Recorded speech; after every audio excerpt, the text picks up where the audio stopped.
It's true that society's changed massively. I said this morning that we're living in a whole new reality. I've been trying to get my head around the internet and what kind of effect it might have on the future. You know, this year, in 2013, there'll be a switch where the majority of internet consumed across the globe will be on mobile devices. So over 50% of what people are engaged with the internet will be on mobile devices in their hands. We live in a whole new reality, and we live in a reality in the Western world, at least, where the church isn't visible, isn't pervasive, isn't persuasive in society. And we have these glorious riches, this good news of Jesus. We've been asking questions, I think, are kind of those that we've followed, those that have inspired us, those that we've been listening to, our pastors, have been asking questions. What should we do? How then should we live? Why has the church been fallen in such a way in the West? What then should we do? I just simply want to close with a couple of thoughts with the fact that for us, in January 2013, it's time to do. It's time to stop asking questions and to commit to a course of action, see something through, and do it. One of my favorite, just before we get into John 8, one of my favorite, this guy T. Lawrence did some stuff in the desert, basically. That's all you need to know. But he said this. He said, all men dream, but not equally. Those who dream by night in the dusty recesses of their minds wake in the day to find that it was all vanity. But the dreamers of the day are dangerous men, for they may act their dreams with open eyes to make it possible. Put your hand up if you heard that before. A few of you. People just stop there, but there's 3 words that he says afterwards that they never include in, but are just so important. These 3 words. This, I did. This, I did. I'm bored of the speech. I'm bored of the rhetoric. I want to be able to say, this, I did. So let's start. Let's look at Jesus. John 1:14 says, who came from the Father full of grace and truth? Jesus summed up these 2 principles, grace and truth. Now, grace and truth, these aren't kind of completely opposite things, but they both existed in Jesus. They're different, but they existed. Now, there are all kinds of things that existed in Jesus that are hard to get our heads around. We believe he was fully God, but he was a man. We believe the infinite power of the universe was contained within a crying baby. There are all kinds of strange things that appear different that exist in Jesus. He healed, but not everyone. Some recognize him as Messiah, but not everyone. He said all these things that seem to clash and contain different elements and different ideas. He welcomed sinners and outcasts and tax collectors and oddballs and weirdos and creeps and losers and says, come as you are. But he also seemed to say, but do not stay as you have been. He invited, but he also challenged. And we see one of my favorite stories of all in John 8. It really sums up these sort of clashing principles in Jesus. It says at verse 2, at dawn he appeared again in the temple courts where all the people gathered around him, and he sat down to teach them. The teachers of the law and the Pharisees brought a woman caught in adultery. They made her stand before the group and said to Jesus, teacher, this woman was caught in the act of adultery. The law of Moses commanded us to stone such women. Now what do you say? They were using the question as a trap in order to have a basis for accusing him. But Jesus bent down and started to write on the ground with his finger. When they kept on questioning him, he straightened up and said to them, let any of you who is without sin be the first to throw a stone at her. Again, he stooped down and wrote on the ground. At this, those who heard began to go away one at a time, the older ones first, until only Jesus was left, with the woman standing there. Jesus straightened up and asked her, woman, where are they? Has no one condemned you? No one, sir, she said. Then neither do I condemn you, Jesus declared. Now go and leave your life of sin. I love the mystery of that story. Jesus took his finger in the middle of that scene when they were there ready to trap him, he walked in the middle, took his finger and he wrote in the sand. And the scriptures don't even tell us what he says. Isn't that cool? We don't really know. We don't actually know. There's a lot of theories. Some people think he had this sort of prophetic insight into all their secret sins. The most likely thing that makes most sense is that those words that he said, "Let he who is without sin cast the first stone." That's probably what he wrote. And that's quoting the law back at the people that taught the law. It's quoting their own words back in their face and saying, no, let he who is without sin cast the first stone. The Bible hopelessly and dangerously gets it wrong. The translators and the people that make these books, not the Bible, got it wrong when they called that story the story of the woman caught in adultery. It's the story of a bunch of men caught with stones in their hands, exposed to look completely stupid. In the light of their judgment of that woman, Jesus exposes their hypocrisy. It's a wonderful story. It's a confrontation of religion, I think, with grace and with truth. Grace, he says to the woman, "Then neither do I condemn you," and truth, "Go and leave your life of sin." Invitation and challenge, hospitality, but also that challenging, convicting voice that says you're made for more. Grace and truth. See, grace is the very core of evangelism.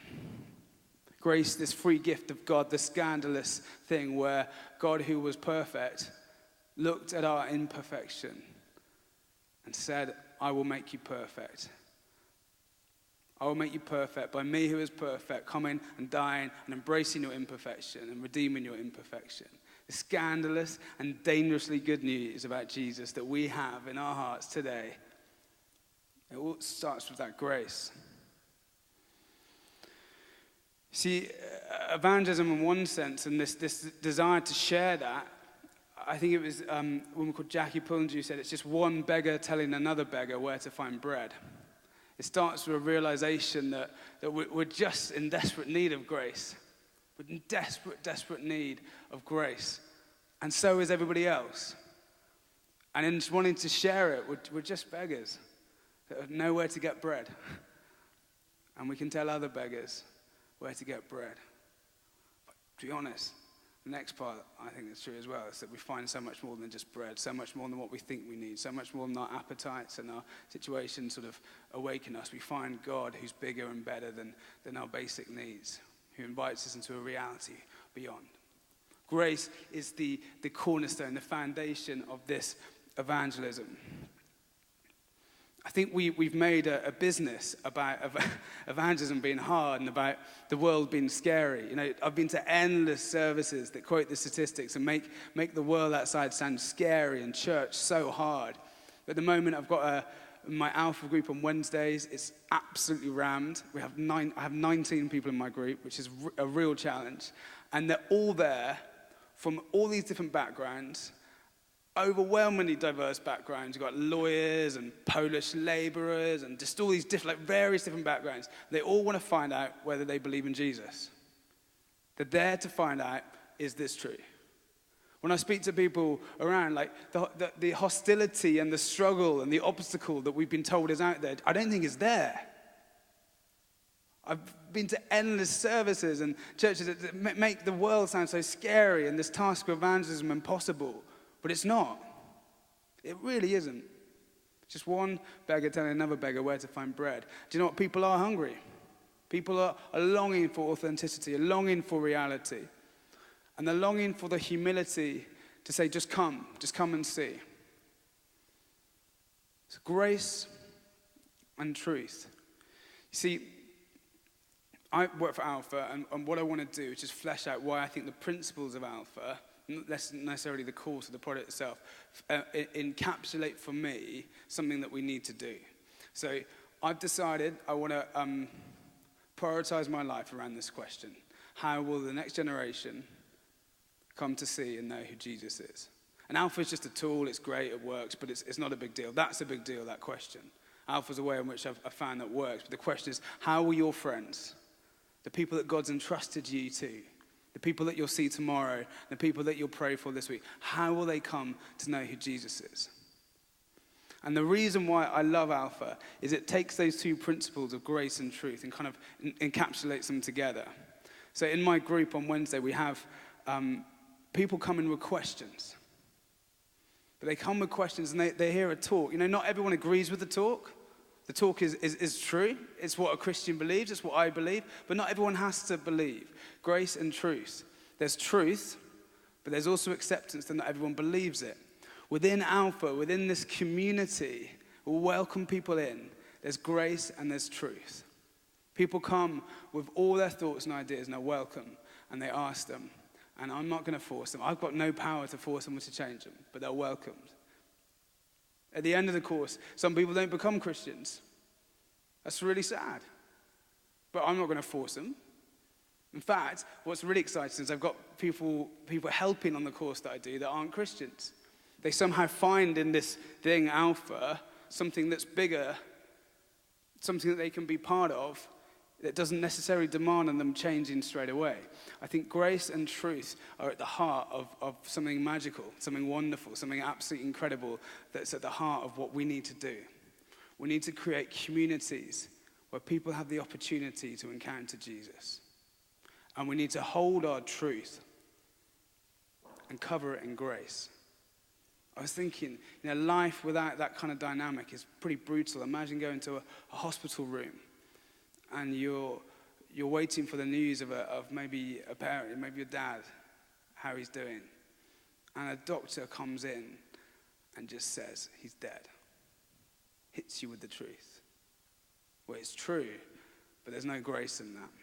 We pick up acceptance and love and that kind of gracious, loving attitude through the smallest human gestures, the kindest little nudge from one another. That life without grace is not worth living, really. We need to clothe our truth, this passion that we have, this conviction about who Jesus is, with grace and with acceptance. It's the journey. It's so often, for me, the thing that I think it amazingly works about Alpha that's kind of incredible is it's the journey of people just being in a community over a period of time and they come to know who Jesus is. Their eyes change. They start to see a new thing in front of their faces. So I think we're called as a generation to do.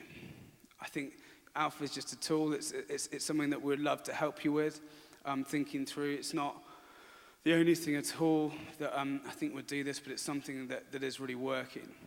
And I think I just wanted to, been given a bit of time at the end just to sort of say, this day is sort of hosted by Alpha, so to give you just a little bit of insight about where, as a wider kind of organization and as a family of people, where we're going.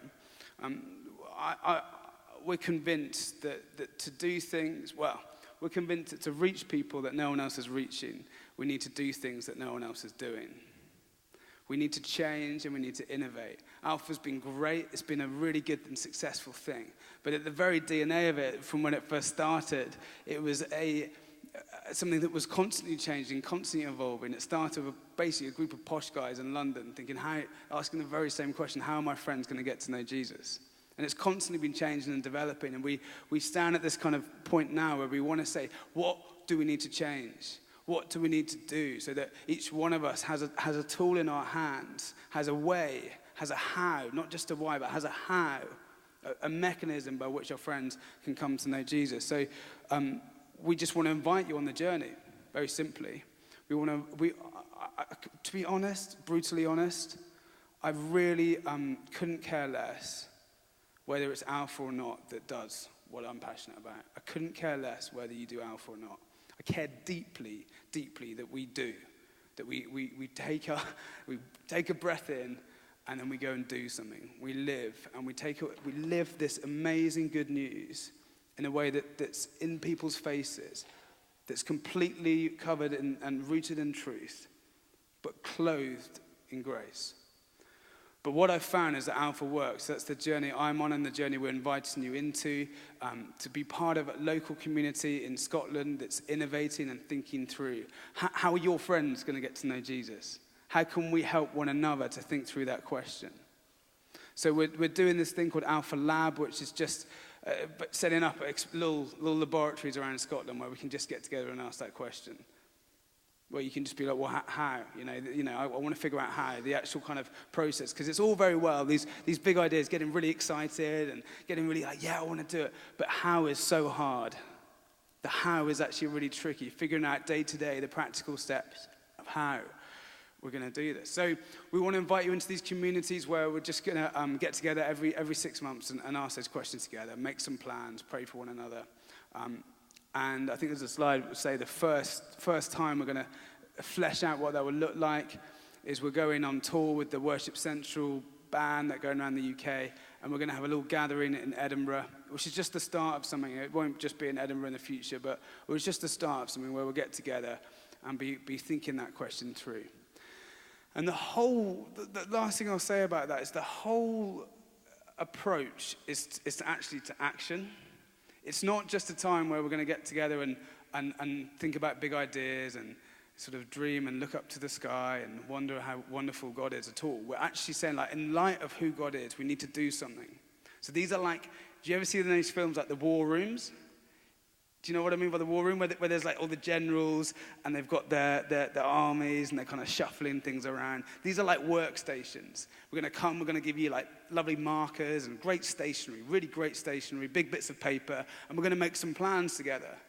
And you're going to be in a community that really cares and really says, well, your friends matter, my friends matter. How can we do something that will introduce them to Jesus? And we're going to make these plans, work all together, take a photo of what we said, and then meet in 6 months later and be, how did it go? How did it work out? Some of us will be like, well, it didn't work at all. We did try to do a launch event on Arthur's Seat at 5 a.m, no one came. Great. Well, we'll maybe change that. Some of you might be, actually, do you know what? We did the talk on healing and everyone got healed. Well, that's good. What did you do? Oh, we prayed. Oh, let's all pray. That's a good idea. So it's just a really simple thing. I'm not saying anything particularly kind of complicated here, apart from I want you to know, as an organization, what Alpha represents is people that want to get behind you and care deeply about your friends getting to know Jesus. I couldn't really care less about anything else. But whatever we can do to take us from this place to where we're actually seeing our friends in that community where there's grace and truth. Not everyone will instantly come to know who Jesus is, but where we can just include people and bring them in and say, this is what we believe. Now, what do you think? What's your questions? I love that. Imagine if every single one of you saw that. We've worked hard at Alpha at making it really simple, really easy. We're working even harder. In the next 6 months, we're trying to grapple with that question that I started with around the internet. We're going to be streaming Alpha online, doing all kinds of technical things that I couldn't possibly understand in my little brain about how the internet works. But we're going to be basically doing loads of stuff to make it easy so that wherever you are, you can do this. You can create a community. All you need is to gather your friends. And you can create a community where you can show them who Jesus is and they can ask their questions. So we want to make it easy for you, and we want to say we're for you. We're for what you carry. We're for your hearts, your concerns about your life. We want to be behind you.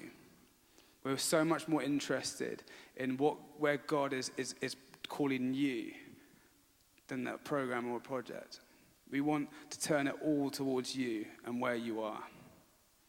We want to see Jesus glorified. We want to see a generation of daytime dreamers that have opened up their eyes and taken their imagination, all the things that they could possibly dream of seeing under the kingdom of God, and open their eyes and do it. So that we can say those lines like T. Lawrence, this I did. This I did. So, love to stay in contact with you. You'll probably hear more through whatever about that event in Edinburgh. I think my contact details are going to come. That's not me, by the way. That's my the guy you see in the background is my friend Alex, who made the slides, and he couldn't come to Scotland, so he wanted his face there.